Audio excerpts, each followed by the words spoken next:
السلام علیکم، کیا حال چال ہے؟ کیسے ہیں آپ؟ اور سنائیں، ٹھیک ہیں؟ سب اچھا ہے؟ کیا چل رہا ہے آج کل؟ امید ہے سب جو بھی چل رہا ہے اچھا ہی چل رہا ہوگا۔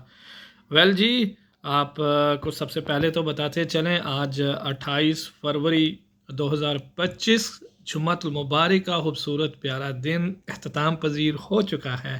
وہ اس وجہ سے کہ ابھی ٹائم کیا ہو چکا ہے، جب یہ میں ویڈیو بنا رہا ہوں تو 7 بج چکے ہیں، اور جسٹ ابھی نماز کے بعد، مغرب کے بعد تقریباً آدھا گھنٹہ سے موبائل ہاتھ میں لے کے بیٹھے تھے کہ جی ہاں جی روزے کا کیا کرنا ہے، جی صبح روزہ ہونا ہے یا پرسوں ہونا ہے، تو وہ انتظار کر رہے تھے چاند کا، دیکھ کمیٹی کے اعلان کا۔ تو ابھی اعلان کر دیا گیا ہے، عمان میں چاند نظر آ گیا ہے، اور اس کی بہت خوشی ہوئی، چاند نظر آ گیا، کیونکہ روزوں کا بے صبری سے انتظار تھا۔ 12 منتھ میں ایک یہی منتھ آتا ہے جب ہمیں خود کو سیدھا درست کرنے کا اللہ تعالیٰ موقع دیتا ہے، ہماری روٹین سیدھی کرنے کی ہمیں ایک بار پھر سے جو ہے توفیق ہی کہہ لیں۔ اگر ہم زندہ ہیں، ہم رمضان دیکھ رہے ہیں، تو یہ ہمارے لیے باعث خوشی فخر ہے کہ جی ابھی ہم زندہ، اللہ نے ہمیں ایک اور موقع دے رہا ہے۔ اس کا مطلب ہے اللہ ہمیں چاہتا ہے کہ سیدھے راستے پہ ہم سب آ جائیں۔ تو رمضان ہے، کل دن ہے ہفتہ کا دن، سیٹرڈے دن پہلا روزہ عمان میں ہوگا، اور بس اللہ تعالیٰ سے یہ بھی دعا ہے کہ اللہ تعالیٰ اس رمضان کو ہمارے لیے باعث رحمت بنائے، اور باعث ہدایت بنائے۔ باعث ہدایت اس لیے کہ ہم جو ہیں اس رمضان میں اپنے 5 وقت کی نماز کی پابندی کر جائیں، اور تہجد کے پابند ہو جائیں، اور اس کے علاوہ ہماری کھانے پینے کی روٹین سیٹ ہو جائے، کیونکہ آج کل سوشل میڈیا، ڈیجیٹل لائف میں ہم بالکل غافل ہو چکے ہیں، دین سے دور ہو چکے ہیں، اور جو کہ دوسرے ایکسٹرا ایکٹیویٹیز ہیں ان میں زیادہ مگن ہو چکے ہیں۔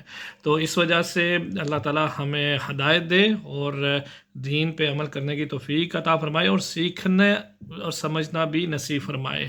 نماز تراویح بھی ہوگی، صبح تہجد بھی ہوگی، قرآن کی تلاوت ایک منتھ ہوگی، لیکن ایک منتھ میں جن لوگوں نے نیت کیا کہ انہوں نے زندگی اسلام کے مطابق گزارنی ہے، اللہ کی رضا، اللہ کو خوش کرنے میں گزارنی ہے، تو وہ اس روٹین کو جاری و ساری رکھیں گے، کیری کریں گے۔ میرے لیے بھی دعا کیجیے کہ جی ہم بھی اس پہ جو ہے عمل کر سکیں۔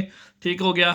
تو یہ ایک میں چھوٹی سی ویڈیو بس بنانی تھی، میں نے بولا رمضان کا چاند نظر آ گیا، تھوڑی سی آپ سے بات چیت کر لی جائے، تھوڑا سا آپ سے کچھ شیئر کر لیا جائے جو اپنے دل و دماغ میں ہے۔ اور اس کے علاوہ اگلی بات یہ، ہمارے پیارے پاکستان میں کل چاند نظر نہیں آیا، ٹھیک ہے جی، کل مطلب آج چاند نظر نہیں آیا تو کل رمضان نہیں ہے، تو اس لیے کل چاند نظر آ جائے گا، آپ تو انڈرسٹوڈ ہے، تو کل چاند نظر آ جائے گا۔ اور سنڈے کو پہلا روزہ ہے پاکستان میں 2 مارچ کو۔ بس یہ ہوتا ہے، کبھی پاکستان اور عمان کا روزہ ایک ساتھ ہوتا ہے، اور اگر ادھر ساتھ نہیں ہوتا تو کبھی عید ساتھ ہو جاتی ہے۔ یہ ایک بڑا ایڈوانٹیج ہے، اس کی وجہ یہ ہے کہ عمان پاکستان سے تقریباً بہت پاس ہے، کراچی آپ جائیں گے اگر عمان مسقط سے تو 45 منٹس کی فلائٹ ہے، تو اس وجہ سے یہ ایک ایڈوانٹیج حاصل ہے۔ ہم ادھر رہتے ہیں، ہمیں لگتا ہے ہم پاکستان میں ہی رہ رہے ہیں، ٹھیک ہے؟ تو یہ ایک چھوٹا سا میسیج، ایک پیغام، ایک نیوز آپ کے ساتھ شیئر کرنی تھی۔ اپنی دعاؤں میں یاد رکھیے گا، اور اللہ تعالیٰ سے دعا کیجیے گا اللہ امت مسلمہ کی مدد کرے، ان پہ رحم فرمائے، ہم مسلمانوں پر، اور ہمیں راہ ہدایت پہ چلنے کی توفیق عطا فرمائے۔ اب تک کے لیے اتنا ہی، اپنی دعاؤں میں یاد رکھیے گا۔ اللہ حافظ اینڈ بائے بائے۔